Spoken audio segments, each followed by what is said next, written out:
ನಮಸ್ತೆ, ಹರಿ ಓಂ. ನಿಮ್ಮೆಲ್ಲರಿಗೂ ಶೇವಧಿ ವಾಹಿನಿಗೆ ಮತ್ತೊಮ್ಮೆ ಸುಸ್ವಾಗತ. ಸಂಸ್ಕೃತ ಭಾಷೆಯ ಕಲಿಕೆಯ ಶ್ರೇಣಿಯನ್ನ ಮುಂದುವರಿಸೋಣ. ಇವತ್ತು ಸಂಸ್ಕೃತ ಭಾರತೀಯ ಪ್ರವೇಶ ಪುಸ್ತಕ ಪಠ್ಯಪುಸ್ತಕವನ್ನು ಆಧರಿಸಿ ಮಾಡುತ್ತಿರುವ ಈ ಶ್ರೇಣಿಯಲ್ಲಿ ಪ್ರಥಮ ಪಾಠದ 5ನೆಯ ತರಗತಿ. ಈ ತರಗತಿಯಲ್ಲಿ ನಾವು ಏನು ಕಲಿತೀವಿ ಅಂದರೆ ಲಟ್ಲಕಾರ, ಲಟ್ಲಕಾರದಲ್ಲಿರೋ ಎಲ್ಲ ಫಾರ್ಮ್ಸ್ಗಳ್ನು. ಹೋದ ಸರಿ ನಾವು ಬರೀ ಏಕವಚನದಲ್ಲಿ ವಾಕ್ಯಗಳನ್ನ ಮಾಡಿದ್ವಿ.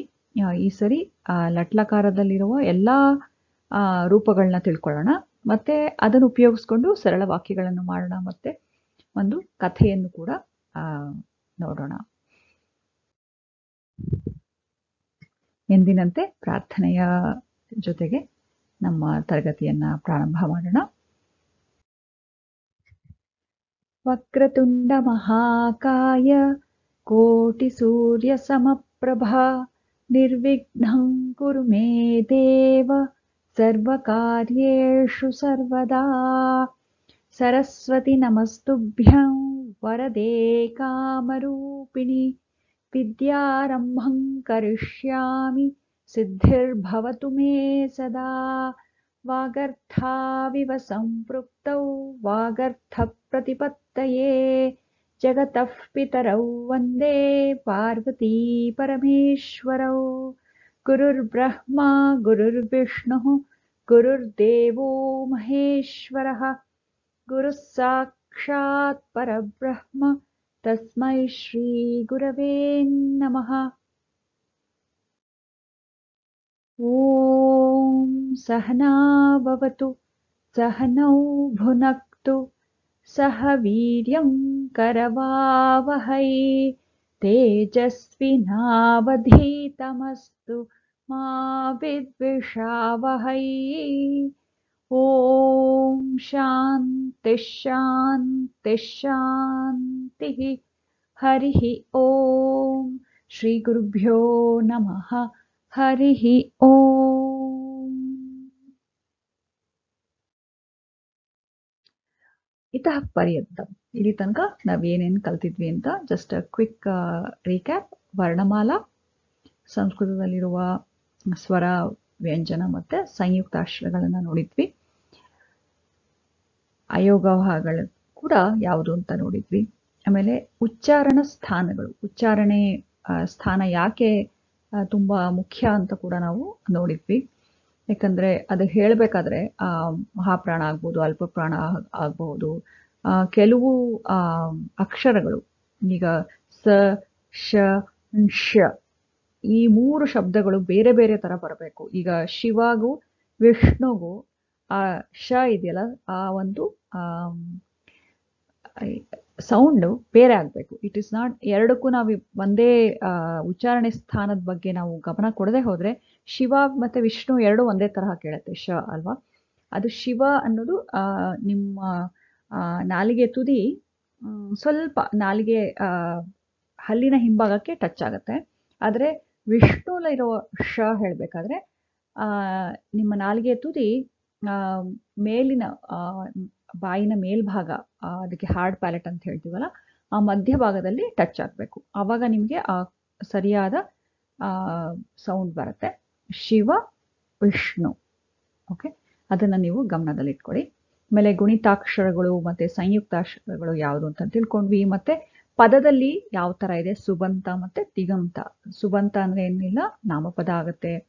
ಸರ್ವನಾಮಗಳು ಅದರಲ್ಲೇ ಬರುತ್ತೆ, ಅವ್ಯಯ ಕೂಡ ಬರುತ್ತೆ. ತಿಗಂತ ಅಂತಂದರೆ ಅದು ಕ್ರಿಯಾಪದಕ್ಕೆ ಇನ್ನೊಂದು ಹೆಸರು. ಅದು ಯಾಕೆ ಅದನ್ನು ನಾವು ಆ ಥರ ಹೇಳ್ತೀವಿ ಅಂತ ಕೂಡ ನಾವು ಕಲ್ತಿದ್ದೀವಿ ಈ ಹಿಂದಿನ ಪಾಠಗಳಲ್ಲಿ. ನಾಮಪದಗಳು, ಸರ್ವನಾಮಗಳು ಮತ್ತು ಕ್ರಿಯಾಪದಗಳು ಮತ್ತು ವಾಕ್ಯಗಳನ್ನೆಲ್ಲನೂ ತಿಳ್ಕೊಂಡಿದ್ವಿ. ಈ ಹಿಂದಿನ ತರಗತಿಯಲ್ಲಿ ಕೂಡ ಈ ಪುಸ್ತಕಗಳ ಬಗ್ಗೆ ನಾವು ಹೇಳಿದ್ವಿ. ಆದರೆ ಮತ್ತೆ ಇನ್ನೊಮ್ಮೆ ಈ ಪುಸ್ತಕಗಳ ಬಗ್ಗೆ ಹೇಳ್ತಿದ್ವಿ. ಇದು ನಿಮಗೆ ಸಂಸ್ಕೃತ ಭಾರತಿ ಬೆಂಗಳೂರು ಶಾಖೆಯಿಂದ ಈ ಪುಸ್ತಕಗಳನ್ನು ನೀವು ತೆಗೆದುಕೊಳ್ಬಹುದು. ಯಾಕಂದರೆ ಈ ಪುಸ್ತಕ ಹೇಳ್ತಿದ್ದೀವಿ, ಕನ್ನಡದ ಮೂಲಕ ನೀವು ಸಂಸ್ಕೃತ ಅಭ್ಯಾಸ ಮಾಡ್ತಿರ್ಬೇಕಾದ್ರೆ ನೀವು ಈ ಪುಸ್ತಕಗಳನ್ನು ತೆಗೆದುಕೊಂಡ್ರೆ ನಿಮ್ಮ ಕಲಿಕೆ ತುಂಬ ಪರಿಣಾಮಕಾರಿಯಾಗಿರುತ್ತೆ. ಈಗ ನಿಮಗೆ ಇಲ್ಲಿ ನೋಡ್ತಾ ಇರೋ ಹಾಗೆ ನೋಡಿ, ಇದು ಅಕ್ಕ ಅನ್ಬೇಕಾದ್ರೆ ಏನಂತ ಹೇಳ್ತಾರೆ, ಅದನ್ನು ಕೂಡ ಸಂಸ್ಕೃತ ಪದವನ್ನ ಕನ್ನಡದಲ್ಲೇ ಬರೆದು ಕೊಟ್ಟಿದ್ದಾರೆ. ಅದು ಯಾವ ಲಿಂಗ ಆಗುತ್ತೆ ಅನ್ನೋದು ಕೂಡ ನಿಮಗೆ ಇಲ್ಲಿ ಕಾಣ್ ಬರ್ತಾ ಇದೆ. ಇದರಿಂದ ನೀವು ಸಂಸ್ಕೃತದ ಪದ ಸಂಪತ್ತನ್ನು ಕೂಡ ಹೆಚ್ಚು ಮಾಡ್ಕೊಳ್ಬಹುದು.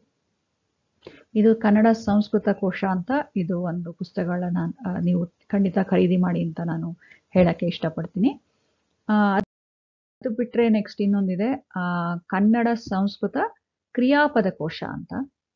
ಇದು ಅಷ್ಟೇ, ಯಾಕಂದ್ರೆ ಕ್ರಿಯಾಪದ ಮತ್ತೆ ನಾಮಪದಗಳು ಗೊತ್ತಿದ್ರೆ ತಾನೇ ನಮ್ಗೆ ವಾಕ್ಯಗಳನ್ನ ಮಾಡೋಕ್ಕೆ ಬರುತ್ತೆ. ಯಾವ ಭಾಷೆಯನ್ನ ಕಲ್ತ್ಕೊಳ್ಳೋದಾದ್ರೂ ಇವೆರಡು ತುಂಬಾ ಮುಖ್ಯವಾದದ್ದು. ಆದ್ರಿಂದ ಇದನ್ನ ತೆಗೆದುಕೊಳ್ಳಿ. ಇದು ಕೂಡ ಸಂಸ್ಕೃತ ಭಾರತಿ ಬೆಂಗಳೂರು ಶಾಖೆ, ಅದಕ್ಕೆ ಅಕ್ಷರಂ ಅಂತ ಹೆಸರು. ಅದನ್ನ ಹೇಗೆ ನೀವು ತೆಗೆದುಕೊಳ್ಳಬಹುದು, ಇದು ನಿಮಗೆ ಜಸ್ಟ್ ಒಂದು quick overview of the book. ಈ ಪೇಜ್ 1-2 ಪೇಜ್ ತೋರಿಸಿದೀವಿ. ಇದನ್ನ ಹೇಗಿರುತ್ತೆ, ಇದು ತುಂಬಾನೇ ಉಪಯೋಗ ಆಗುತ್ತೆ. ಇದನ್ನ ನೀವು ಖರೀದಿ ಮಾಡಕ್ಕೆ ಏನ್ ಮಾಡಬಹುದು ಅಂದ್ರೆ, ಅಕ್ಷರಂ ಸಂಸ್ಥೆಗೆ ಆಫೀಸಿನ ದೂರವಾಣಿ ಸಂಖ್ಯೆ ಕೂಡ ಇಲ್ಲಿ ಕೊಟ್ಟಿದ್ದೀವಿ. ಅದ್ರ ಜೊತೆಗೆ ನೀವು ಇಲ್ಲಿ sanskritam@gmail.com ಇದು ಇದಕ್ಕೆ ಕೂಡ ಇಮೇಲ್ ಮಾಡಿ ನಿಮಗೆ ಈ ಪುಸ್ತಕಗಳು ಬೇಕು ಅಂತ ನೀವು ಹೇಳಿದ್ರೆ ಅವರು ಅದರದ್ದು ಹೇಗೆ ಪೇಮೆಂಟ್ ಮಾಡಬೇಕು ಏನು ಅಂತ ನಿಮಗೆ ತಿಳಿಸ್ತಾರೆ. ಮತ್ತೆ ಆ ಪುಸ್ತಕಗಳನ್ನ ನಿಮಗೆ ಕಳಿಸ್ತಾರೆ ಪೋಸ್ಟಲ್ ಮೂಲಕ. ಅದು ಹೇಳಿ ಇವಾಗ ಲಟ್ ಲಕಾರದಲ್ಲಿ ನೋಡ್ತಾ ಹೋಗೋಣ. ಲಟ್ ಲಕಾರ ಅನ್ನೋದು ಏನಂದ್ರೆ, ಇದು ವರ್ತಮಾನ ಕಾಲಕ್ಕೆ ನಾವು ಸಂಸ್ಕೃತದಲ್ಲಿ ಲಟ್ ಲಕಾರ ಅಂತ ಹೇಳ್ತೀವಿ. ಲಟ್ ಲಕಾರ. ನಾವ್ ಇವಾಗ ಏನ್ ಕಲಿಯೋಣ ಅಂದ್ರೆ, ಈ ಒಂದೊಂದು ಧಾತುಗಳನ್ನ ತೆಗೆದುಕೊಂಡು ಅದಕ್ಕೆ ಲಟ್ ಲಕಾರದಲ್ಲಿ ಬರೋದ ತಿಂಗ್ ಪ್ರತ್ಯಯನ ಸೇರಿಸಿ ಹೇಗೆ ಕ್ರಿಯಾಪದಗಳನ್ನ ಮಾಡೋಣ ಅಂತ. ಇಲ್ಲಿ ನಾವು ಮೊದಲಿಗೆ ಪಠ್ ಧಾತು, ಪಠ್ ಅನ್ನುವ ಧಾತು ತೆಗೆದುಕೊಂಡು ಅದಕ್ಕೆ ಲಟ್ ಲಕಾರದ ರೂಪಗಳನ್ನ ಸೇರಿಸ್ತಾ ಹೋಗೋಣ. ಇದು ಇಲ್ಲಿ ನೋಡ್ತಿರೋ ಹಾಗೆ ನಿಮಗೊಂದು ಟೇಬಲ್ ಕಾಣಿಸ್ತಾ ಇದೆ. ಪ್ರಥಮ ಪುರುಷ ಮತ್ತೆ ಆ ಪ್ರಥಮ ಪುರುಷಕ್ಕೆ ಏನೇನು ಏಕವಚನ, ದ್ವಿವಚನ ಮತ್ತೆ ಬಹುವಚನದಲ್ಲಿ ಯಾವ ಕ್ರಿಯಾಪದಗಳ ರೂಪ ಬರುತ್ತೆ. ಹಾಗೆ ಮಧ್ಯಮ ಪುರುಷ 3 ವಚನದಲ್ಲಿ ಮತ್ತೆ ಉತ್ತಮ ಪುರುಷ ಮತ್ತೆ 3 ವಚನದಲ್ಲಿ. ನಿಮಗೆ ಕನ್ನಡದಲ್ಲಿ ನಾವು ಓದಿರೋ ಹಾಗೆ ಇವಾಗ ಪ್ರಥಮ ಪುರುಷ, ಮಧ್ಯಮ ಪುರುಷ ಮತ್ತೆ ಉತ್ತಮ ಪುರುಷ ಮತ್ತೆ ಏಕವಚನ ಮತ್ತೆ ಬಹುವಚನ ಕಲ್ತೇ ಇರ್ತೀವಿ. ಇದು ಒಂದು ಹೆಚ್ಚು ಏನಿದೆ ಸಂಸ್ಕೃತದಲ್ಲಿ ಏನಂದ್ರೆ ದ್ವಿವಚನ ಒಂದು ಹೆಚ್ಚುವರಿ ಅಷ್ಟೇ ಹೊರತು ಮಿಕ್ಕಿದ್ದು ನಾವು ಇದು ಕನ್ನಡದಲ್ಲಿ ಹೇಳುವ ಹಾಗೇನೆ ನಡೆಯುತ್ತೆ. ಈಗ ಪಠ್ ಧಾತುವನ್ನ ತೆಗೆದುಕೊಂಡು ಹೇಗೆ ಅಂತ ನೋಡೋಣ. ಇಲ್ಲಿ ನೀವು ಪಠ್ ಅನ್ನೋ ಏನಿದು ಧಾತು, ಧಾತುಗೆ ನಾವು ತಿಂಗ್ ಪ್ರತ್ಯಯ ಸೇರಿಸಿದ್ರೆ ಕ್ರಿಯಾಪದ ಆಗುತ್ತೆ. ಪ್ರಥಮ ಪುರುಷ ಏಕವಚನದಲ್ಲಿ ಪಠತಿ, ಹಾಗೆ ದ್ವಿವಚನದಲ್ಲಿ ಪಠತಃ, ಬಹುವಚನ ಪಠಂತಿ. ಮಧ್ಯಮ ಪುರುಷದಲ್ಲಿ ಅಂದ್ರೆ ಈ ಮಧ್ಯಮ ಪುರುಷ ಅಂದ್ರೆ ಏನು, ನೀನು, ನೀವಿಬ್ಬರು, ನೀವೆಲ್ಲರೂ ಆ ಥರ ಆದಾಗ ಏಕವಚನ ಪಠಸಿ. ದ್ವಿವಚನದಲ್ಲಾದ್ರೆ ಪಠತಃ, ಬಹುವಚನದಲ್ಲಾದ್ರೆ ಪಠಥ. ಉತ್ತಮ ಪುರುಷ ಅಂದ್ರೆ ನಾನು, ನಾವಿಬ್ಬರು, ನಾವೆಲ್ಲರೂ ಅಂತ ಹೇಳ್ಬೇಕಾದ್ರೆ ಬರುವುದು ಉತ್ತಮ ಪುರುಷ. ಅದರೊಳಗಡೆನೂ ಏಕವಚನ, ದ್ವಿವಚನ ಮತ್ತೆ ಬಹುವಚನ. ಅದು ಹೇಗೆ ನಡೆಯುತ್ತೆ ನೋಡೋಣ. ಪಠಾಮಿ, ಪಠಾವಹ, ಪಠಾಮಹ. ಈಗ ಮತ್ತೆ ಇನ್ನೊಂದು ಎಲ್ಲದನ್ನು ಸೇರಿಸಿ ಹೇಳೋಣ. ಪ್ರಥಮ ಪುರುಷ ತೆಗೆದುಕೊಂಡ್ರೆ ಪಠತಿ, ಪಠತಃ, ಪಠಂತಿ. ಮಧ್ಯಮ ಪುರುಷ ಪಠಸಿ, ಪಠತಃ, ಪಠಥ.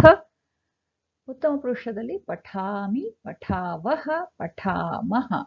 ಈಗ ಇಲ್ಲಿ ನೀವು ಸೂಕ್ಷ್ಮವಾಗಿ ಗಮನ ಕೊಟ್ಟರೆ ಏನಾಗ್ತಾ ಇದೆ, ಪ್ರಥಮ ಪುರುಷ ದ್ವಿವಚನದಲ್ಲಿ ತಹ, ಇದು ಅಲ್ಪ ಪ್ರಾಣ ತಹ. ಅದೇ ಮಧ್ಯಮ ಪುರುಷ ದ್ವಿವಚನದಲ್ಲಾದ್ರೆ ಪಠತಃ, ಇದು ಮಹಾಪ್ರಾಣ. ಅದರಿಂದ ಈ ಅಲ್ಪಪ್ರಾಣ ಮಹಾಪ್ರಾಣದ ಬಗ್ಗೆ ತುಂಬ ಗಮನ ಕೊಡಬೇಕು. ಇಲ್ಲೋದ್ರೆ ಅದರದ್ದು ಅರ್ಥವೇ ಬದಲಾಗ್ಬಿಡುತ್ತೆ.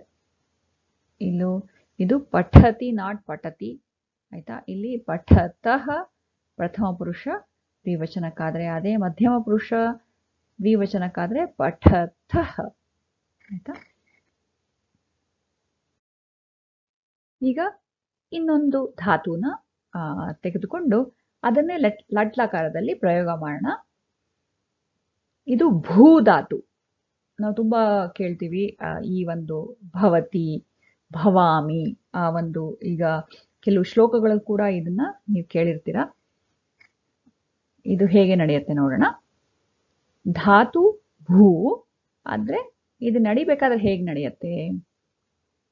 ಭವತಿ, ಭವತಃ, ಭವಂತಿ, ಭವಸಿ, ಭವಥಃ, ಭವಥ, ಭವಾಮಿ, ಭವಾವಹ, ಭವಾಮಹ, ಭವತಿ, ಭವತಃ, ಭವಂತಿ, ಭವಸಿ, ಭವಥಃ, ಭವಥ, ಭವಾಮಿ, ಭವಾವಹ, ಭವಾಮಹ.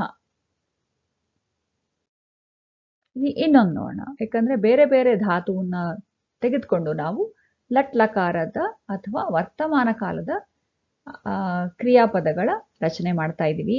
ಬೇರೆ ಬೇರೆ ಧಾತುವನ್ನು ಉಪಯೋಗಿಸಿ ಮಾಡಿದ್ರಿಂದ ನಮಗೆ ಇದ್ರದ್ದು ಅಭ್ಯಾಸ ಕೂಡ ಚೆನ್ನಾಗಿ ಆಗುತ್ತೆ, ಮತ್ತೆ ಇದನ್ನ ಕಂಠಸ್ಥೀಕರಣ ಮಾಡ್ಕೊಳ್ಳೋಕೆ ಕೂಡ ಸಹಾಯ ಆಗುತ್ತೆ. ಲಿಖ್ ಧಾತು, ಲಿಖತಿ ಎಂದು ನಮಗೆ ಗೊತ್ತಿದೆ, ಇದು ಬರೆಯದು ಅನ್ನಕ್ಕೆ. ಲಿಖತಿ, ಲಿಖತಃ, ಲಿಖಂತಿ, ಲಿಖಸಿ, ಲಿಖಥಃ, ಲಿಖಥ, ಲಿಖಾಮಿ, ಲಿಖಾವಹ, ಲಿಖಾಮಹ, ಲಿಖತಿ, ಲಿಖತಃ, ಲಿಖಂತಿ, ಲಿಖಸಿ, ಲಿಖತಃ, ಲಿಖತ, ಲಿಖಾಮಿ, ಲಿಖಾವಹ, ಲಿಖಾಮಹ.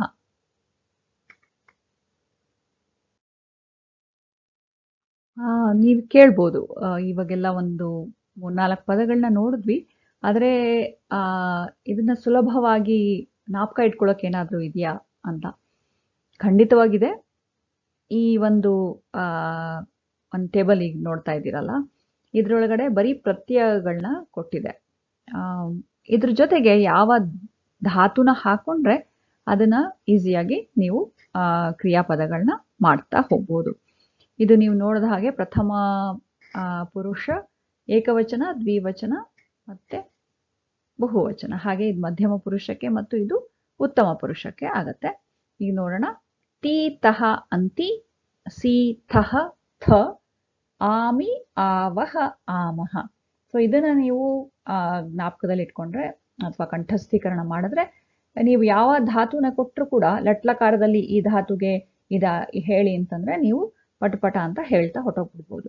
ತಿ ತಹ ಅಂತಿ, ಸಿ ಥಹ ಥ, ಆಮಿ ಆವಹ ಆಮಹ. One more time. ತಿ ತಹ ಅಂತಿ, ಸಿ ಥಹ ಥ, ಆಮಿ ಆವಹ ಆಮಹ. ಈಗ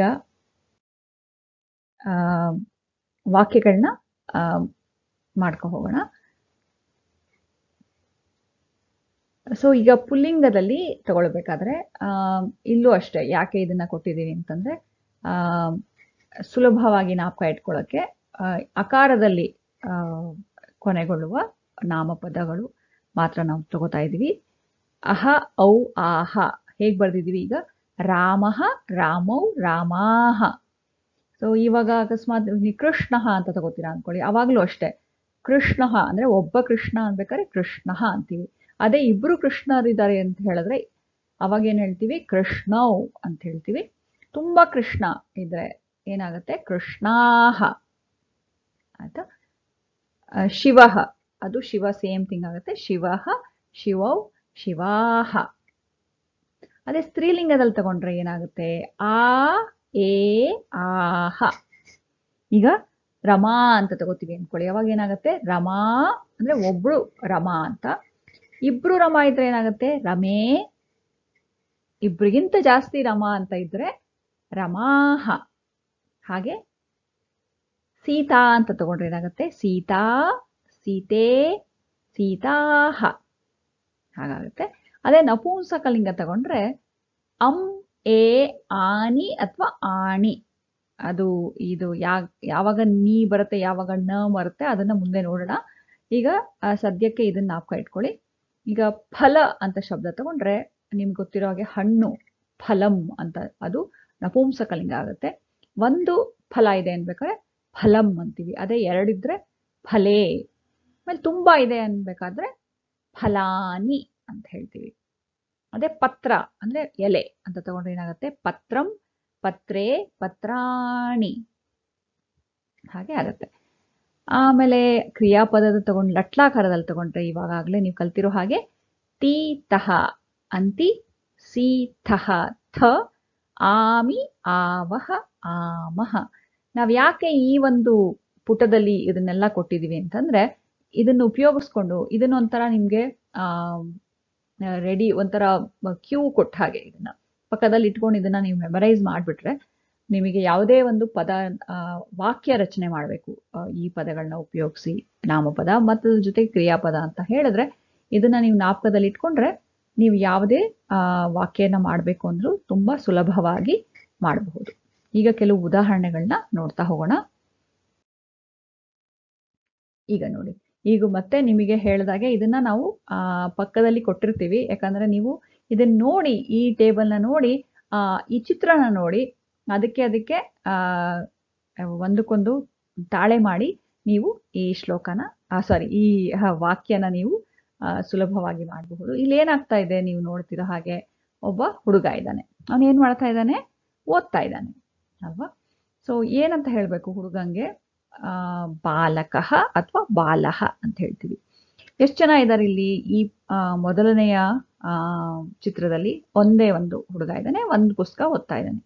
ಅವಾಗ ಏನಾಗುತ್ತೆ? ಬಾಲಹ ಪಠತಿ ಅಥವಾ ಬಾಲಕಃ ಪಠತಿ.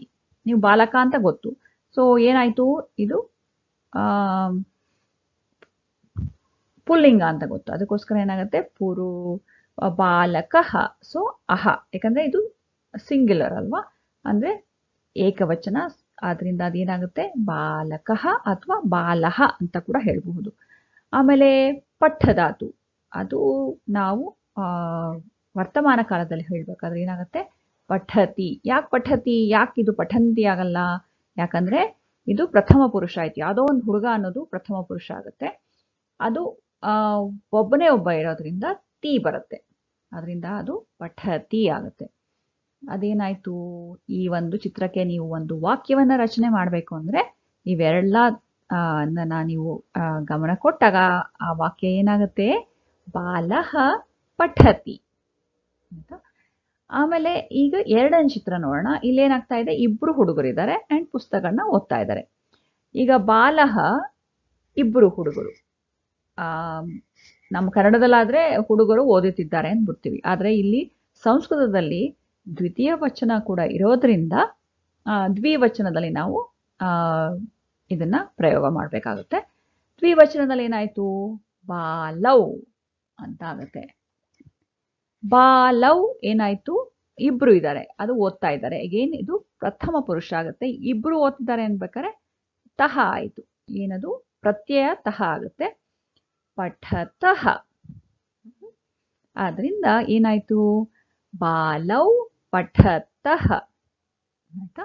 ಈಗ ಮುಂದೆ ಇಲ್ಲಿ ತುಂಬಾ ಇಬ್ಬರಿಗಿಂತ ಹೆಚ್ಚು ಮಕ್ಕಳು ಓದ್ತಾ ಇದ್ದಾರೆ.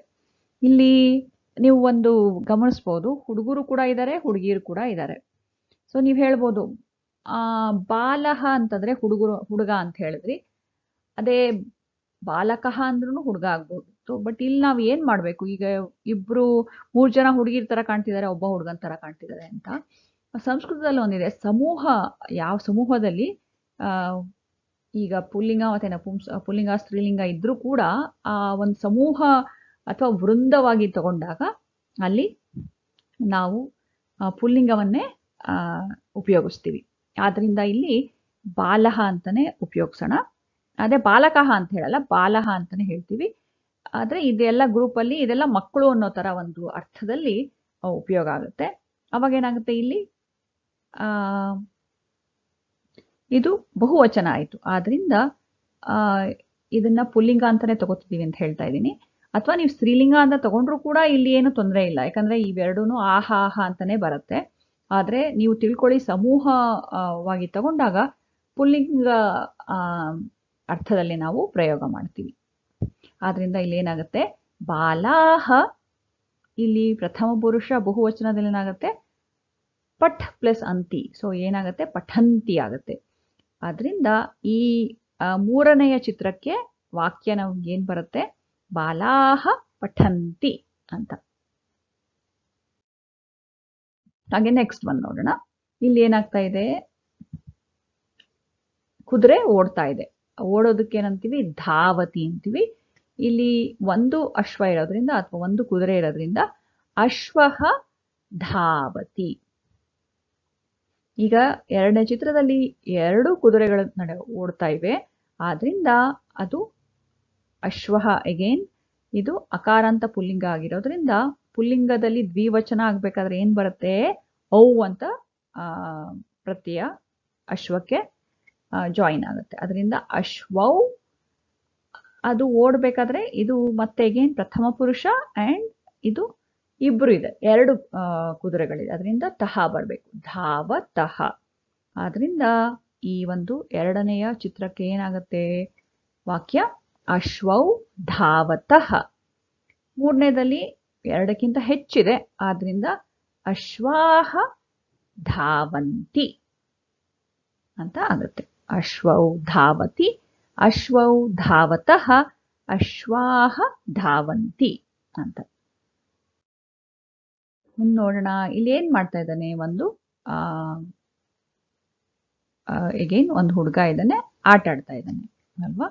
ಅದರಿಂದ ಏನಂತ ನೀವು ವಾಕ್ಯವನ್ನ, ಆಟ ಆಡೋದಕ್ಕೆ ಏನಂತ ಹೇಳ್ತೀವಿ ಸಂಸ್ಕೃತದಲ್ಲಿ ಅಂತ ಯೋಚನೆ ಮಾಡಿ. ಇಲ್ಲೇ ಇದರಿಂದನೇ ನಿಮ್ಗೆ ಕನ್ನಡ ಮತ್ತು ಸಂಸ್ಕೃತ ಕ್ರಿಯಾಪದ ಶಬ್ದಕೋಶ ನಿಮ್ಗೆ ತುಂಬಾ ಸಹಾಯ ಆಗುತ್ತೆ, ತೆಗೆದುಕೊಳ್ಬಹುದು.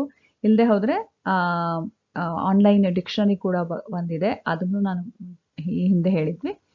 ಅದು learnsanskrit.cc ಅಂತ, ಅದನ್ನ ಈ ಒಂದು ವಿಡಿಯೋದ ಡಿಸ್ಕ್ರಿಪ್ಷನ್ ಬಾಕ್ಸ್ ಅಲ್ಲಿ ಕೂಡ ಬಿಟ್ಟಿರ್ತೀನಿ. ನೀವು ಅದನ್ನು ಕೂಡ ಅಲ್ಲಿ ಕೂಡ ಹೋಗಿ ಅದರದ್ದು ಪದದ ಅರ್ಥವನ್ನ ಸಂಸ್ಕೃತದಲ್ಲಿ ಏನ್ ಹೇಳ್ತಾನೆ ಅಂತ ನೀವು ತಿಳ್ಕೊಳ್ಬಹುದು. ಇಲ್ಲಿ ಏನಾಗ್ತಾ ಇದೆ, ಹುಡುಗ ಆಡ್ತಾ ಇದ್ದಾನೆ, ಅದಕ್ಕೆ ಏನಾಗುತ್ತೆ ನೋಡೋಣ. ಛಾತ್ರ ಕ್ರೀಡತಿ.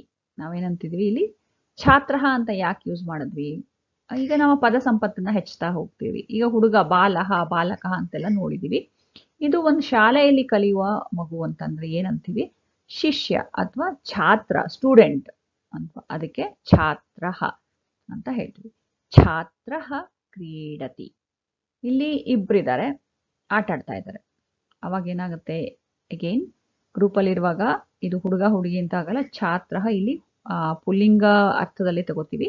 ಎರಡು ಬರೋದ್ರಿಂದ ಏನಾಯ್ತು, ಛಾತ್ರೌ ಕ್ರೀಡತಃ. ಯಾಕೆ ಛಾತ್ರೌ, ಔ ಇದು ಇಬ್ಬರಿರೋದ್ರಿಂದ. ಅಂಡ್ ಯಾಕೆ ತಹ, ಯಾಕಂದ್ರೆ ಪ್ರಥಮ ಪುರುಷ ದ್ವಿವಚನದಲ್ಲಿ ತಹ ಇಂದ ಹೋಗುತ್ತೆ. ಕ್ರೀಡಧಾತು, ಅದಕ್ಕೆ ತಹ ತಿಂಗ್ ಪ್ರತ್ಯಯ ಎರಡು ಸೇರಿದ್ರೆ ಕ್ರೀಡತಃ ಆಗುತ್ತೆ. ಛಾತ್ರೌ ಕ್ರೀಡತಃ. ಅಂಡ್ ಇಲ್ಲಿ ತುಂಬಾ ಮಕ್ಕಳಿದ್ದಾರೆ, ಶಾಲೆಯಲ್ಲಿ ಆಡ್ತಾ ಇದ್ದಾರೆ, ಸೊ ಅವರೆಲ್ಲರೂ ಸ್ಟೂಡೆಂಟ್ಸ್ ಅಂತ ತಗೊಂಡಾಗ ಛಾತ್ರಾಹ ಕ್ರೀಡಂತಿ ಅಂತ ಆಗುತ್ತೆ. ಈಗ ಮುಂದೆ ನೋಡೋಣ. ಇಲ್ಲಿ ಏನಾಗ್ತಾ ಇದೆ, ಈಗ ಕತ್ಲೆ ಅನಿಸ್ತಾ ಇದೆ, ಇಲ್ಲಿ ಮರಗಳಿದೆ. ಇಲ್ಲಿ ಏನಂತ ಆಗ್ತಾ ಇದೆ ಅಂತ, ನಾವು ರಾತ್ರಿ ಆಗ್ತಾ ಇದೆ ಅಲ್ವಾ, ಯಾಕಂದ್ರೆ ಚಂದ್ರ ಬಂದಿದೆ. ಇಲ್ಲಿ ಏನ್ ನಾವು ಅದನ್ನೇ ವಾಕ್ಯ ರಚನೆ ಮಾಡ್ತಿದೀವಿ ಅಂತ ನೀವು ಗೆಸ್ ಮಾಡಕ್ಕೆ ಪ್ರಯತ್ನ ಮಾಡಿ. ಆಮೇಲೆ ಒಂದು ಫ್ಯೂ ಸೆಕೆಂಡ್ಸ್ ಬಿಟ್ಟು ನಾವು ಈ ಶ್ಲೋಕ ಈ ವಾಕ್ಯವನ್ನ ಏನು ಅಂತ ತೋರಿಸ್ತೀವಿ. ಅಲ್ಲಿ ತನಕ ಸ್ವಲ್ಪ ಪ್ರಯತ್ನ ಮಾಡಿ. ಇಲ್ಲಿ ಏನಾಗ್ತಾ ಇದೆ ಚಿತ್ರದಲ್ಲಿ ನೋಡಿ, ಏನು ವಾಕ್ಯನ ಮಾಡಬಹುದು ಅಂತ. ರಾತ್ರಿ ಭವತಿ. ಈಗ ಕತ್ಲಾಗ್ತಾ ಇದೆ, ಭವತಿ ಅಂದ್ರೆ ಆಗುವುದು, ಭೂ ಭವತಿ ಆಗುವುದು ಅಲ್ವಾ. ಇಲ್ಲಿ ನೋಡಿ ರಾತ್ರಿ ಭವತಿ. ಆಯ್ತಾ? ಆಮೇಲೆ ಇಲ್ಲಿ ಏನಾಗ್ತಾ ಇದೆ, ಯಾರು ಅಡಿಗೆ ಮಾಡ್ತಾ ಇದ್ದಾರೆ ಅಲ್ವಾ? ಸೊ ಅಡಿಗೆ ಮಾಡಕ್ಕೇನು ಅಂತ ಹೋದ್ಸರಿ ನಾವು ಓದ್ತಿದ್ವಿ. ಪಚ್ ಧಾತು ಪಚತಿ ಅಂತ ಬರುತ್ತೆ. ಅಂಬಾ ಪಚತಿ. ಅಂಬಾ ಅಂದ್ರೇನು? ತಾಯಿ.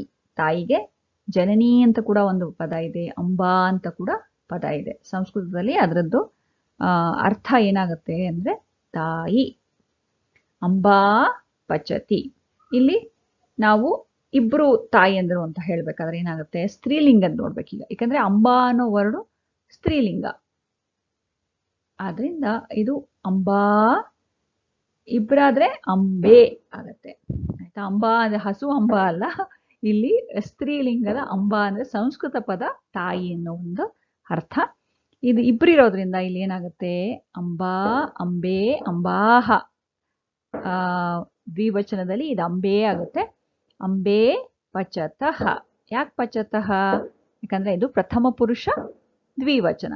ಜ್ಞಾಪಕ ಇರಲಿ, ಕ್ರಿಯಾಪದಕ್ಕೆ ಪುರುಷ ಮತ್ತೆ ವಚನ ಇದೆಯೇ ಹೊರತು ಅದಕ್ಕೆ ಲಿಂಗ ಬರಲ್ಲ. ಈಗ ಇಬ್ರು ತಂದೆಯರು ಇಬ್ರು ಅಡುಗೆ ಮಾಡ್ತಿದ್ದಾರೆ ಅಂದ್ರೂ ಪಚತಃನೇ ಆಗ್ತಾ ಇತ್ತು. ಅವಾಗೇನಾಗ್ತಿತ್ತು, ಜನಕೌ ಪಚತಃ ಆಗ್ತಾ ಇತ್ತು. ಜನಕಃ ಅಂತಂದ್ರೆ ತಂದೆ ಅಂತ ಅರ್ಥ ಸಂಸ್ಕೃತದಲ್ಲಿ. ಇಬ್ರು ಅಕಸ್ಮಾತ್ ಇಬ್ರು ತಂದೆಯ ಚಿತ್ರ ಇದ್ಬಿಟ್ಟು ಅಡುಗೆ ಮಾಡ್ತಿರೋದು ಇದ್ದಿದ್ರೆ ಏನಾಗ್ತಾ ಇತ್ತು, ಜನಕೌ. ಯಾಕಂದ್ರೆ ಇಲ್ಲಿ ಜನಕಃ, ಜನಕೌ, ಜನಕಾಹ ಅಂತ ಬರ್ತಿತ್ತಲ್ವಾ? ಅವಾಗ ಏನಾಗ್ತಾ ಇತ್ತು, ಜನಕೌ. ಮತ್ತೆ ಇದು ಪ್ರಥಮ ಪುರುಷ ದ್ವಿವಚನನೇ ಆಗ್ತಿರೋದ್ರಿಂದ ಪಚತಃ ಅಂತಾನೆ ಬರ್ತಾ ಇತ್ತು. ಅದೊಂದು ನೀವು ಸೂಕ್ಷ್ಮತೆ ಒಂದು ಗಮನಿಸ್ಕೊಳ್ಳಿ. ಕ್ರಿಯಾಪದದಲ್ಲಿ ಪುರುಷ ಮತ್ತೆ ವಚನ ಇರುತ್ತೆ ಹೊರತು ಲಿಂಗದಲ್ಲಿ ಏನು ಭೇದ ಬರಲ್ಲ.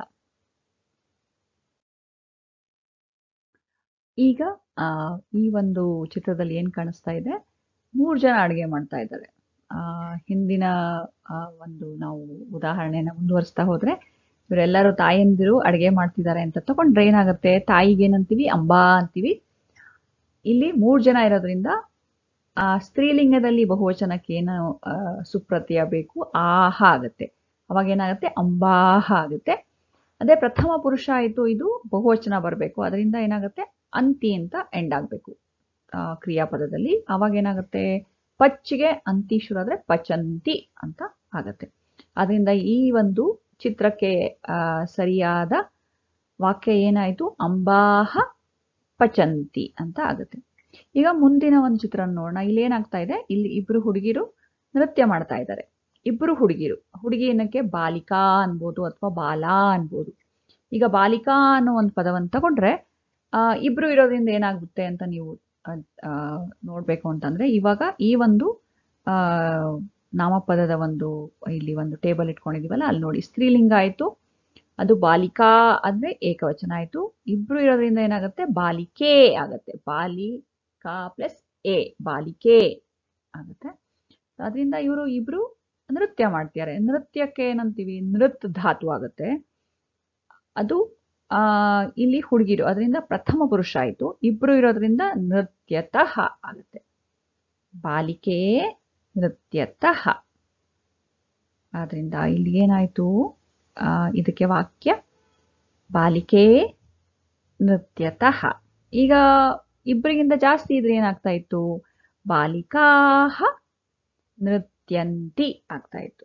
ಈಗ ಇಬ್ಬರಿಗಿಂತ ಹೆಚ್ಚು ಬಾಲಿಕೆಯರು ನೃತ್ಯ ಮಾಡ್ತಾ ಇದ್ರೆ ಸ್ತ್ರೀಲಿಂಗದಲ್ಲಿ ಬಹುವಚನ ಏನಾಗ್ತಾ ಇತ್ತು, ಆಹ ಇಂದ ಎಂಡ್ ಆಗುತ್ತೆ. ಸೊ ಬಾಲಿಕಾಹ ಪ್ರಥಮ ಪುರುಷ, ಆವಾಗ ಬಹುವಚನ ಅಪ್ಲೈ ಮಾಡಬೇಕಿತ್ತು. ಅವಾಗ ಏನಾಗ್ತಾ ಇತ್ತು, ನೃತ್ಯಂತಿ ಆಗ್ತಾ ಇತ್ತು.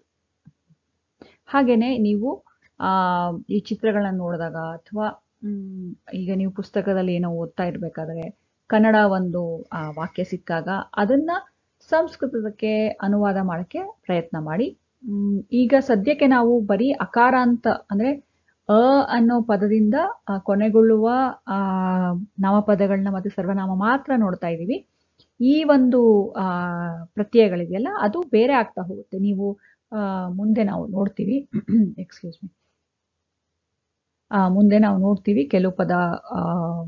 ಈಗ ರಾಜ ಆಗ್ಬೋದು, ಜನನೀ ಆಗ್ಬೋದು ಅಥವಾ ನದಿ ಆಗ್ಬೋದು. ಅವಾಗೆಲ್ಲ ಈ ಕಾರ ಅಂತ ಬಂತು. ಆಮೇಲೆ ನಕಾರ ಅಂತ ರಾಜನ್ ಶಬ್ದ ಬರುತ್ತೆ. ಇವನ್ನೆಲ್ಲ ಅವಾಗ ಈ ಒಂದು ಸುಪ್ರತ್ಯಯ ಬೇರೆ ಆಗ್ತಾ ಹೋಗುತ್ತೆ. ಅದನ್ನ ಮುಂದೆ ನೋಡೋಣ. ಸದ್ಯಕ್ಕೆ ನಾವು ಇನ್ನೂ ಪ್ರಥಮ ಹಂತದಲ್ಲಿರೋದ್ರಿಂದ ಅಕಾರಾಂತದಿಂದ ಕೊನೆಗೊಳ್ಳುವ ನಾಮಪದಗಳು ಮತ್ತೆ ಸರ್ವನಾಮಗಳನ್ನ ಮಾತ್ರ ತೆಗೆದುಕೊಳ್ತಾ ಇದ್ವಿ. ಮತ್ತೆ ಲಟ್ ಲಕಾರ ವರ್ತಮಾನ ಕಾಲದಲ್ಲಿರುವ ಪದಗಳನ್ನ ಕ್ರಿಯಾಪದಗಳನ್ನ ಮಾತ್ರ ಉಪಯೋಗ ಮಾಡ್ತಿದ್ವಿ. ಇದರಿಂದ ನಮ್ಮ ಕಲಿಕೆ ಸುಭದ್ರವಾದ ಒಂದು ತಳಪಾಯದ ಮೇಲೆ ಕಲಿಕೆ ಉತ್ತಮಗೊಳ್ತಾ ಹೋಗುತ್ತೆ. ಅದರಿಂದ ಇದು ಫೌಂಡೇಶನ್ ಆದ್ರಿಂದ ಇದು ಭದ್ರವಾಗಿರಲಿ ಅಂತ ಹೇಳಿ ನಾವು ಇದನ್ನ ಆದಷ್ಟು ವಾಕ್ಯಗಳನ್ನ ಮಾಡಿ ನಾವು ಅಭ್ಯಾಸ ಮಾಡ್ತಿದೀವಿ. ನಿಮ್ಮ ಪಠ್ಯಪುಸ್ತಕ ನೀವು ಸಂಸ್ಕೃತ ಭಾರತೀಯ ಪ್ರವೇಶ ಪರೀಕ್ಷೆಗೆ ನೀವು ರಿಜಿಸ್ಟರ್ ಮಾಡಿದ್ರೆ ನಿಮಗೆ ಇಷ್ಟೊತ್ತಿಗಾಗಲೇ ನೀವು ಪ್ರವೇಶದ ಪಠ್ಯಪುಸ್ತಕಗಳನ್ನ ನಿಮಗೆ ಕಳಿಸಿರ್ತಾರೆ. ಅದರೊಳಗಡೆ ಕೂಡ ನಿಮಗೆ ಸುಮಾರು ವಾಕ್ಯಗಳನ್ನ ಕೊಟ್ಟಿರ್ತಾರೆ ಈ ಏನೋ ಅಭ್ಯಾಸ ಮಾಡೋಕ್ಕೆ ಅಂತ. ಅದರದ್ದು ಎಲ್ಲ ನೀವು ಅಭ್ಯಾಸ ಮಾಡಿ ಇದನ್ನ ನೀವು ಕಂಠಸ್ಥೀಕರಣ ಮಾಡಿ ಅವಾಗ ನಿಮಗೆ ತುಂಬ ಮುಂದಿನ ಪಾಠಗಳನ್ನ ತಗೊಳ್ತಾ ಹೋಗ್ಬೇಕಾದ್ರೆ ತುಂಬ ಸಹಾಯ ಆಗುತ್ತೆ. ಈಗ ನಾವು ಕಥಾ ಅಂದ್ರೆ ಕಥೆ ಅಂತ ಅರ್ಥ. ಏನು ಕಥೆ ಮೂಲಕ ಯಾಕೆ ಕಲಿತೀವಿ ಅಂದ್ರೆ ಕಥೆ ಮೂಲಕನೇ ನೀವು ಗಮನಿಸಿರೋ ಹಾಗೆ ಕಥೆಯ ಮೂಲಕ ಯಾವುದನ್ನೇ ಯಾವ ಭಾಷೆ ಆಗ್ಬೋದು ಅಥವಾ ಯಾವುದೇ ಒಂದು ವಿಷಯ ಬಗ್ಗೆ ತಿಳ್ಕೊಬೇಕಾದ್ರೂ ಕಥೆಯ ಮೂಲಕ ತಿಳ್ಕೊಂಡ್ರೆ ನಮಗೆ ಅದು ಬೇಗ ಅದನ್ನ ನಾವು ಗ್ರಹಿಸ್ತೀವಿ. ಅದು ಒಂಥರ ಇಂಟ್ರೆಸ್ಟಿಂಗ್ ಆಗಿರುತ್ತಲ್ವಾ, ಕುತೂಹಲದಾಯಕವಾಗಿರುತ್ತೆ. ಆ ಕಥೆ ಅಂತ ತಿಳ್ಕೊಂಡು ನಾವು ಓದಿದಾಗ ಅದು ಪಾಠ ಅನ್ಸಲ್ಲ, ಅದು ಕಥೆ ಅಂತ ಕಲಿತಾಗ ಕಲಿಕೆ ನಮಗೆ ಸುಲಭ ಆಗ್ತಾ ಹೋಗುತ್ತೆ. ಅದಕ್ಕೆ ಸಂಸ್ಕೃತ ಭಾರತೀಯವರು ಕೂಡ ಈ ಪಠ್ಯಪುಸ್ತಕದಲ್ಲಿ ಪ್ರತಿಯೊಂದು ಪಾಠದಲ್ಲೂ ಕೂಡ ಒಂದು ಕಥೆಯನ್ನು ಕೊಟ್ಟಿದ್ದಾರೆ. ನಾವು ಆ ಪಾಠದಲ್ಲಿ ಯಾವ ಯಾವ ವಿಷಯಗಳನ್ನ ತಿಳಿದುಕೊಂಡಿದ್ವೋ ಅದರದ್ದು ಆಧರಿಸಿ ಅದಕ್ಕೆ ಸೂಕ್ತವಾದ ಒಂದು ಕಥೆಯನ್ನ ಕೊಟ್ಟಿದ್ದಾರೆ. ಈ ಒಂದು ಪ್ರಥಮ ಪಾಠದಲ್ಲಿ ನಾವು ಕಲ್ತಿದ್ದು ನಾಮಪದ, ಅದು ಅಕಾರಾಂತದಿಂದ ಕೊನೆಗೊಳ್ಳುವ ನಾಮಪದಗಳು, ಸರ್ವನಾಮಗಳು ಮತ್ತೆ ಲಟ್ ಲಕಾರ ಅಂದ್ರೆ ವರ್ತಮಾನ ಕಾಲದ ಪದಗಳು ಅಂದ್ರೆ ಕ್ರಿಯಾಪದಗಳನ್ನ ಕಲ್ತ್ವಿ. ಅದಕ್ಕೆ ಸರಿಯಾದ ಒಂದು ಕಥೆಯನ್ನ ಕೊಟ್ಟಿದ್ದಾರೆ. ಇಲ್ಲಿ ಈ ಪುಟ ಸಂಖ್ಯೆ ಕೂಡ ಇಲ್ಲಿ ನಾವು ನಮೂದಿಸಿದೀವಿ. ಇದು ನಿಮ್ಮ ಪ್ರವೇಶ ಪಠ್ಯಪುಸ್ತಕ ಕನ್ನಡ ಭಾಷೆಯ ಮೂಲಕ ಸಂಸ್ಕೃತ ಕಲಿಯುವ ಪಠ್ಯಪುಸ್ತಕ ಪ್ರವೇಶದ್ದು ಇದ್ದಾಗ ಅಲ್ಲಿ ಆ ಒಂದು ಪುಸ್ತಕದಲ್ಲಿರೋ ಪುಟ ಸಂಖ್ಯೆ 16 ಮತ್ತು 17. ಇಲ್ಲಿ ನಿಮಗೆ ಸಹಾಯ ಆಗ್ಲಿ ಅಂತ ಆ ಪಠ್ಯಪುಸ್ತಕದಲ್ಲಿ ಸಂಸ್ಕೃತ ಕಥೆಯ ಜೊತೆಗೆ ಅದೇ ಕಥೆಯನ್ನು ಕನ್ನಡ ಲಿಪಿಯಲ್ಲಿ ಸಂಸ್ಕೃತದಲ್ಲಿ ಬರೆದಿದ್ದಾರೆ ಮತ್ತು ಅದಕ್ಕೆ ಅರ್ಥ ಕೂಡ ಕೊಟ್ಟಿದ್ದಾರೆ. ನೀವು ಆ ಪಠ್ಯಪುಸ್ತಕದಲ್ಲಿ ಓದಿ ನೀವು ಸುಲಭವಾಗಿ ಅರ್ಥ ಮಾಡ್ಕೊಳ್ಬಹುದು. ಆದರೆ ಈ ಒಂದು ನಮ್ಮ ತರಗತಿಯಲ್ಲಿ ನಾನು ಇದು ಸಂಸ್ಕೃತದಲ್ಲಿ ಕನ್ನಡದಲ್ಲಿ ಬರೆದಿರೋದಾಗ್ಲಿ ಅಥವಾ ಅರ್ಥವನ್ನಾಗ್ಲಿ ತಗೊಂಡಿರೋ ಪೇಜ್ನ ನಾನು ಇಲ್ಲಿ ಕೊಟ್ಟಿಲ್ಲ.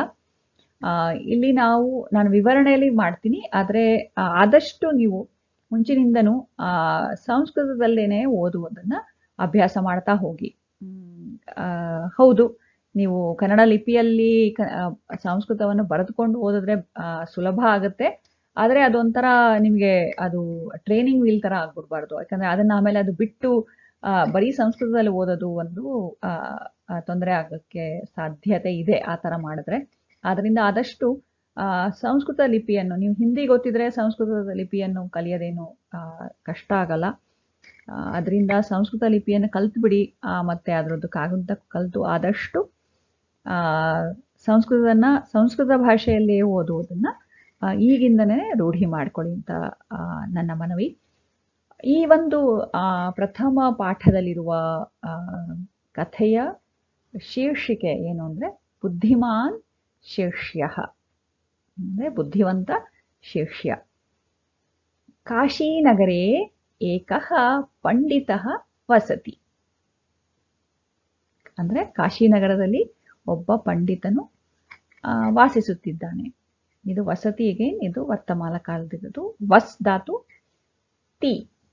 ತಿಂಗ್ ಪ್ರತ್ಯಯ, ಅದು ಲಟ್ಲಕಾರ. ಅದು ಪ್ರಥಮ ಪುರುಷ ಏಕವಚನ. ಯಾಕಂದರೆ ಪಂಡಿತ ಅನ್ನೋದು ಏನಾಗುತ್ತೆ, ಪುಲ್ಲಿಂಗ ಮತ್ತು ಪ್ರಥಮ ಪುರುಷ. ಪಂಡಿತ ಸಮೀಪಂ ಏಕಃ ಶಿಷ್ಯ ಆಗಚ್ಚತಿ. ಆ ಒಬ್ಬ ಪಂಡಿತ ಇರ್ತಾನಲ್ಲ ಕಾಶಿನಗರದಲ್ಲಿ, ಅವನ ಹತ್ರ ಒಬ್ಬ ಶಿಷ್ಯನು ಬರುತ್ತಾನೆ. ಆಗಚ್ಚತಿ, ಗಚ್ಚತಿ ಅನ್ನೋದು ಹೋಗುವುದು, ಆಗಚ್ಚತಿ ಅನ್ನೋದು ಬರುವುದು ಅಂತ ಅರ್ಥ. ಶಿಷ್ಯ ವದತಿ, ಶಿಷ್ಯನು ಹೇಳುತ್ತಾನೆ. ಆಚಾರ್ಯ ವಿದ್ಯಾಭ್ಯಾಸಾರ್ಥಂ ಅಹಂ ಆಗತಃ, ನಾನು ಇದು ವಿದ್ಯಾಭ್ಯಾಸಕ್ಕೋಸ್ಕರ ಇಲ್ಲಿಗೆ ಬಂದಿದ್ದೀನಿ ಅಂತ ಹೇಳ್ತಾನೆ. ಪಂಡಿತ ಶಿಷ್ಯ ಬುದ್ಧಿ ಪರೀಕ್ಷಾರ್ಥಂ ಪೃಚ್ಛತಿ, ಶಿಷ್ಯನ ಬುದ್ಧಿಮತ್ತೆಯನ್ನು ಪರೀಕ್ಷೆಗೋಸ್ಕರ ಪಂಡಿತನು ಪೃಚ್ಛತಿ. ಪೃಚ್ಛತಿ ಅಂದರೆ ಕೇಳುತ್ತಾನೆ ಅಂತ ಅರ್ಥ. ಪೃಚ್ಛಧಾತು ಅದು, ಪೃಚ್ಛತಿ. ವತ್ಸ ದೇವಃ ಕುತ್ರ ಅಸ್ತಿ, ಮಗನೇ ಅಥವಾ ಮಗುವೆ. ವತ್ಸ ಅನ್ನೋದು ಆದರಣೀಯವಾಗಿ ಸಂಬೋಧನ ಮಾಡುವುದು ವತ್ಸ. ದೇವಃ ದೇವರು, ಕುತ್ರ ಅಸ್ತಿ ಎಲ್ಲಿ ಇದ್ದಾನೆ, ಇದು ಅಸ್ಧಾತು ಅಗೇನ್ ಅಸ್ತಿ, ಕುತ್ರ ಅಸ್ತಿ ಎಲ್ಲಿ ಇದ್ದಾನೆ. ಶಿಷ್ಯ ವದತಿ ಗುರೋ ದೇವಃ ಕುತ್ರ ನಾಸ್ತಿ, ಕೃಪಯಾ ಭವಾನ್ಯೇವ ಸಮಾಧಾನ ವದತು. ಶಿಷ್ಯ ಹೇಳ್ತಾನೆ, ಗುರುವೇ ದೇವರು ಎಲ್ಲಿ ಇಲ್ಲ, ಅದನ್ನ ನೀವೇ ಇದಕ್ಕೆ ಸರಿಯಾದ ಸಮಾಧಾನವನ್ನು ಅಥವಾ ಉತ್ತರವನ್ನ ಹೇಳಿ ಅಂತ. ಈ ವದತು ಅನ್ನೋದು ಮುಂದೆ ನಾವು ಕಲಿತೀವಿ, ಇದು ಇನ್ನೊಂದು ಲಕಾರಕ್ಕೆ ಬರುತ್ತೆ, ಅದು ವದ್ದಾತುನೆ. ಬಟ್ ಇಲ್ಲಿ ನೀವು ವದತಿ ಅನ್ನೋ ಬದಲು ಇದು ವದಸಿ ಅನ್ನೋ ಬದಲು ಇದನ್ನೋರು ಹೇಳ್ತೀವಿ. ನೀವು ಗೆಸ್ ಮಾಡಿ, ಅಕಸ್ಮಾತ್ ಇದು ಗುರುವಿಗೆ ಹೇಳ್ತಾ ಇದ್ದಾರೆ, ಇದು ಯಾಕೆ ವದತು ಅಂತ ಬಂದಿದೆ ಅಂತೆಲ್ಲ ನಿಮಗೆ ಕ್ವೆಶನ್ಸ್ ಬಂದಿರ್ಬೋದು ನಿಮ್ಮ ಮನಸ್ಸಲ್ಲಿ. ಇದು ಒಂದು ಲಕಾರನೇ, ಇದು ಮುಂದೆ ನಾವು ತಿಳಿತೀವಿ, ಆಯ್ತಾ. ಸಂತುಷ್ಟ ಗುರುಹು ವದತಿ, ಸಂತುಷ್ಟ ಅಂದ್ರೆ ಸಂತೋಷಗೊಂಡ ಗುರುವು ವದತಿ. ದೇವಃ ಸರ್ವತ್ರ ಅಸ್ತಿ, ದೇವಃ ಸರ್ವವ್ಯಾಪಿ. ತ್ವಂ ಬುದ್ಧಿಮಾನ್ ಅತಃ ವಿದ್ಯಾಭ್ಯಾಸಾರ್ಥಂ ಅತ್ರೈವ ವಸ. ಸಂತೋಷಗೊಂಡ ಗುರುವು ಹೇಳುತ್ತಾನೆ, ದೇವರು ಎಲ್ಲ ಕಡೆ ಇದ್ದಾನೆ, ದೇವರು ಸರ್ವವ್ಯಾಪಿ. ನೀನು, ತ್ವಂ ಅಂದ್ರೆ ನೀನು, ಬುದ್ಧಿಮಾನ್ ನೀನು ಬುದ್ಧಿವಂತ, ಅತಃ ಅಂದ್ರೆ ಆದ್ದರಿಂದ, ವಿದ್ಯಾಭ್ಯಾಸಾರ್ಥಂ ವಿದ್ಯಾಭ್ಯಾಸಕ್ಕೋಸ್ಕರ, ಅತ್ರ ಏವ ಇಲ್ಲಿ ನೀವು ಸಂಧಿ, ಕೆಲವರು ಸಂಸ್ಕೃತ ಸಂಧಿಯನ್ನು ನಾವು ಕನ್ನಡದಲ್ಲಿ ಅಭ್ಯಾಸ ಮಾಡಿರ್ತೀವಿ, ಅದರಿಂದ ನಿಮಗೆ ಕೆಲವರು ಇದನ್ನ ನೀವು ಗೆಸ್ ಮಾಡಿರಬಹುದು. ಇಲ್ಲಿ ಸಂಧಿ ಕಾರ್ಯ ನಡೀತಾ ಇದೆ. ಅಕಸ್ಮಾತ್ ನಿಮಗೆ ಅದು ತಿಳಿದೇ ಹೋದ್ರೆ ಏನು ಯೋಚನೆ ಮಾಡಬೇಡಿ. ಅತ್ರೈವ ಅಂದ್ರೆ ಇಲ್ಲಿಯೇ ಅನ್ನೋ ಒಂದು ಅರ್ಥದಲ್ಲಿ ಇದು ಉಪಯೋಗ ಆಗಿದೆ.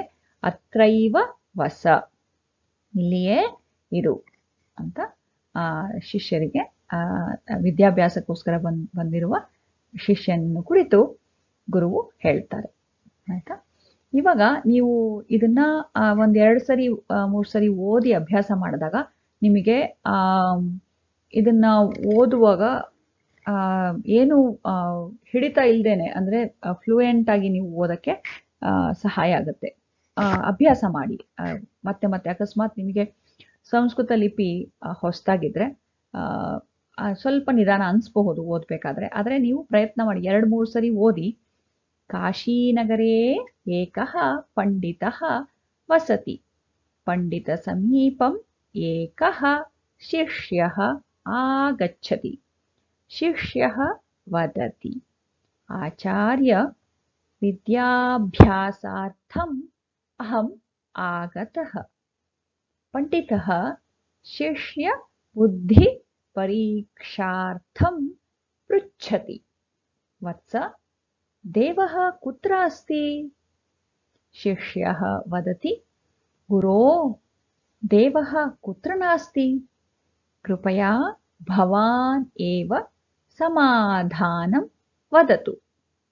ಸಂತುಷ್ಟಃ ಗುರುಃ ವದತಿ ದೇವಃ ಸರ್ವತ್ರ ಅಸ್ತಿ, ದೇವಃ ಸರ್ವವ್ಯಾಪಿ ತ್ವಂ ಬುದ್ಧಿಮಾನ್ ಅತಃ ವಿದ್ಯಾಭ್ಯಾಸಾರ್ಥಂ ಅತ್ರೈವ ವಸ.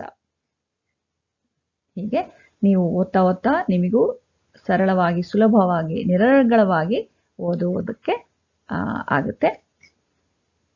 ಈಗ ನೀವು ಇದೆಲ್ಲ ಚೆನ್ನಾಗಿ ಓದಕ್ಕೆ ಬಂದ್ಮೇಲೆ ನೀವು ಕೆಲವು ಪಾಯಿಂಟ್ಸ್ ಬಗ್ಗೆ ಗಮನ ಕೊಡಿ.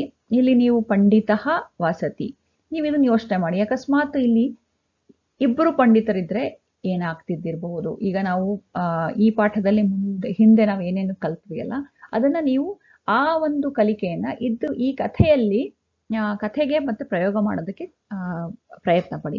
ಈಗ ನಾವು ಹೇಳಿದ್ವಿ ರಾಮಃ ರಾಮೌ ರಾಮಾಹ ಅಂತ ಬರುತ್ತೆ. ಹಾಗೆ ಪಂಡಿತಃ ಏನಾಗ್ತಾ ಇತ್ತು, ಪಂಡಿತಃ ಪಂಡಿತೌ ಪಂಡಿತಾಹ ಆಗಿರ್ತಿತ್ತು ಅಲ್ವಾ. ಹಾಗೇನೆ ತುಂಬಾ ಪಂಡಿತರು ಇದ್ರು ಅನ್ನೋದಾದ್ರೆ ಏನಾಗ್ತಿದ್ದಿರಬಹುದು ಅಂತ ನೀವು ನೀವೇ ಪ್ರಯೋಗ ಮಾಡಕ್ಕೆ ಪ್ರಯತ್ನ ಮಾಡಿ. ವಸತಿ, ತುಂಬಾ ಜನ ಇದ್ರೆ ಏನಾಗ್ತಾ ಇತ್ತು, ವಸತಿ. ಇಬ್ಬರಿದ್ರೆ ವಸತಃ, ತುಂಬಾ ಇದ್ರೆ ವಸಂತಿ. ಅವಾಗ ಏನಾಗ್ತಿದ್ದಿರ್ಬೋದು, ತುಂಬಾ ಪಂಡಿತರಿದ್ರು ಅಂದ್ರೆ ಏನಾಗ್ತಾ ಇತ್ತು, ಪಂಡಿತಾಹ ವಸಂತಿ ಅಂತ ಆಗಿದ್ದಿರ್ಬೋದು. ಅಕಸ್ಮಾತ್ ಒಂದು ಶಿಷ್ಯ ಅಲ್ಲ, ತುಂಬಾ ಶಿಷ್ಯರು ಬಂದಿದ್ರೆ ಏನಾಗಿದ್ದಿರ್ಬೋದು, ಅವಾಗನೂ ಅಷ್ಟೇ ಶಿಷ್ಯಾಹ ಅಲ್ವಾ. ಶಿಷ್ಯ ಅನ್ನೋದು ಕೂಡ ಅಕಾರಾಂತ ಪುಲ್ಲಿಂಗನೇ, ಆದ್ರಿಂದ ಶಿಷ್ಯ, ಶಿಷ್ಯೌ, ಶಿಷ್ಯಾಹ. ಸೊ ಈಗೇನಾಗ್ತಾ ಇತ್ತು, ಶಿಷ್ಯಾಹ ಆಗಚ್ಚತಿ ಬದಲು ಆಗಚ್ಚಂತಿ ಆಗ್ತಾ ಇತ್ತು. ಈಗ ಇಬ್ರು ಶಿಷ್ಯರು ಬಂದ್ಬಿಟ್ಟು ಹೇಳಿದ್ರು ಅಂದ್ರೆ ಏನಾಗ್ತಿದ್ದಿರಬಹುದು, ಶಿಷ್ಯ ಶಿಷ್ಯೌ. ಇಬ್ರು ಅಂದ್ರೆ ಇಬ್ರು ಶಿಷ್ಯೌ ಆಗ್ತಿತ್ತು. ಇಬ್ರು ಹೇಳಿದ್ರು ಅಂದ್ರೆ ವದತಿ. ನೆಕ್ಸ್ಟ್ ಇಬ್ರು ಅಂದ್ರೆ ವದತಃ ಆಗ್ತಾ ಇತ್ತಲ್ವಾ. ಅವಾಗ ಏನಾಗ್ತಿತ್ತು, ಶಿಷ್ಯೌ ವದತಃ. ಅದೇ ತುಂಬಾ ಶಿಷ್ಯರು ಹೇಳಿದ್ರು ಅಂದ್ರೆ ಏನಾಗ್ತಾ ಇತ್ತು, ಶಿಷ್ಯಾಹ ವದಂತಿ ಅಲ್ವಾ. ಹಾಗೆ ನೀವು ಯಾಕೆ ಇದನ್ನ ಹೇಳ್ತಾ ಇದ್ದೀನಿ ಅಂದ್ರೆ, ಮೊದಲೇ ನಿಮ್ಗೆ ಕಷ್ಟ ಅನ್ಕೊಂಡು ಮಾಡ್ಬೇಡಿ. ಫಸ್ಟು ಈ ಕಥೆಯನ್ನು ಓದಿ. ನಿಮ್ಮ ಪಠ್ಯ ಪುಸ್ತಕದಲ್ಲಿ ಇದನ್ನ ಕನ್ನಡದಲ್ಲಿ ಕೂಡ ಕೊಟ್ಟಿದ್ದಾರೆ, ಕನ್ನಡ ಲಿಪಿಯಲ್ಲೂ ಕೊಟ್ಟಿದ್ದಾರೆ ಮತ್ತು ಕನ್ನಡ ಅರ್ಥದಲ್ಲೂ ಕೂಡ ಕೊಟ್ಟಿದ್ದಾರೆ. ಅದನ್ನ ನೀವು ಮೊದಲು ಓದಿ ಮನನ ಮಾಡ್ಕೊಳ್ಳಿ. ಅದರ ನಂತರ ಕನ್ನಡ ಲಿಪಿಯ ಸಂಸ್ಕೃತದ ಪದಗಳನ್ನ ಉಪಯೋಗ ಮಾಡದೇನೆ ಸಂಸ್ಕೃತದಲ್ಲೇ ಓದುವುದನ್ನ ಅಭ್ಯಾಸ ಮಾಡ್ಕೊಳ್ಳಿ. ಆಮೇಲೆ ಮುಂದಿನ ಹಂತವಾಗಿ ನೀವು ಓದ್ತಿರ್ಬೇಕಾದ್ರೆ ಈ ತರ ಸೂಕ್ಷ್ಮತೆಗಳನ್ನ ಗಮನಿಸಿ ಈ ವಾಕ್ಯಗಳನ್ನ ದ್ವಿವಚನ ಅಥವಾ ಬಹುವಚನದಲ್ಲಿ ಪ್ರಯೋಗ ಮಾಡಿದ್ರೆ ಹೇಗಾಗತ್ತೆ ಅಂತ ಮಾಡಿ. ಈಗ ಯಾಕೆ ಈ ತರ ಮಾಡೋದ್ರಿಂದ ನಿಮ್ಗೆ ಸಹಾಯ ಆಗುತ್ತೆ ಏನಂದ್ರೆ, ನಿಮ್ಮ ಬುದ್ಧಿಮತ್ತೆಗೆ ನೀವು ಇದನ್ನ ಒಂದು ಬೇರೆ ಬೇರೆ ತರ ಕಲಿಕೆ ಹೇಗೆ ಮಾಡ್ಬೋದು ಅಂತ ಕೊಟ್ಟಾಗ ಅದು ನಿಮ್ಮ ಮೆದುಳು ಕೂಡ ಅದಕ್ಕೆ ಥಿಂಕ್ ಮಾಡ್ತಾ ಹೋಗುತ್ತಲ್ಲ, ಅದು ಆಕ್ಟಿವೇಟ್ ಆಗುತ್ತೆ ಜಾಸ್ತಿ. ಆಮೇಲೆ ನಿಮಗೆ ಬೇರೆ ಬೇರೆ ಮಾತಾಡಬೇಕು ಅಂದಾಗ ನಿಮಗೆ ಇಲ್ಲಿ ಬಹುವಚನ ಏಕವಚನ ಅಂತೆಲ್ಲ ಹಾಗೆ ಮಧ್ಯ ಮಧ್ಯ ಸಿಕ್ಕಾಕೊಂಡು ತಡೆದು ಬರಲ್ಲ. ಅವಾಗ ವಾಕ್ಯ ನೀವು ನಿರರ್ಗಳವಾಗಿ ಓದುವುದಕ್ಕೆ ಮತ್ತೆ ವಾಕ್ಯಗಳನ್ನ ರೂಪಿಸೋಕೆ ಸಹಾಯ ಆಗುತ್ತೆ. ಇದನ್ನ ನೀವು ತುಂಬಾ ಅಯ್ಯೋ ಕಷ್ಟ ಇದೆಲ್ಲ ಮುಂಚೆಯಿಂದನೇ ಹೇಗ್ ಮಾಡ್ಬೇಕಂತ ಯೋಚನೆ ಮಾಡಬೇಡಿ. ಮುಂಚೆ ನೀವು ಈ ಪದಗಳ ಅರ್ಥ ತಿಳ್ಕೊಳ್ಳಿ, ಓದುವುದಕ್ಕೆ ಪ್ರಯತ್ನ ಮಾಡಿ. ಆಮೇಲೆ ಇದೆಲ್ಲ ನಿಮಗೆ ಈಸಿಯಾಗಿ ಬರುತ್ತೆ, ಸುಲಭವಾಗಿ ನಾನು ಮಾಡ್ತಾ ಇದ್ದೀನಿ ಅಂದಾಗ ಈ ತರ ಒಂದು ನಿಮ್ಮನ್ನು ನೀವೇ ಚಾಲೆಂಜ್ ಮಾಡಿಕೊಂಡು ನಿಮ್ಮ ಕಲಿಕೆಯ ಮಟ್ಟವನ್ನ ಜಾಸ್ತಿ ಮಾಡ್ಕೊಳ್ತಾ ಹೋಗಿ. ಇದು ಒಂದು ಸೂಚನೆ ಅಷ್ಟೆ. ಈಗ ಮುಂದಿನ ತರಗತಿಯಲ್ಲಿ ನಾವು ಇದನ್ನ ಮುಂದುವರಿಸೋಣ. ಮತ್ತೆ ಅದರೊಳಗೆ ಶ್ಲೋಕ ಮತ್ತೆ ಸಂಸ್ಕೃತ ವ್ಯವಹಾರದ್ದು ಕೆಲವು ವಾಕ್ಯಗಳನ್ನ ಮಾಡೋಣ. ಹಾಗೆ ಈ ನಮ್ಮ ಕಲಿಕೆಯನ್ನ ಮುಂದುವರಿಸ್ತಾ ಹೋಗೋಣ. ಈ ಒಂದು ತರಗತಿಗೆ ನಮ್ಮ ಜೊತೆ ಸೇರಿದ್ದಕ್ಕೆ ಧನ್ಯವಾದಗಳು.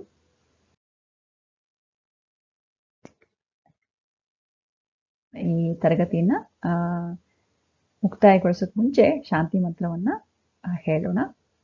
ಓಂ ಸರ್ವೇ ಭವಂತು ಸುಖಿನಃ, ಸರ್ವೇ ಸಂತು ನಿರಾಮಯಾಃ, ಸರ್ವೇ ಭದ್ರಾಣಿ ಪಶ್ಯಂತು, ಮಾ ಕಶ್ಚಿತ್ ದುಃಖಭಾಗ್ ಭವೇತ್. ಓಂ ಶಾಂತಿ ಶಾಂತಿ ಶಾಂತಿ. ಹರಿ ಓಂ ಶ್ರೀ ಗುರುಭ್ಯೋ ನಮಃ ಹರಿ ಓಂ.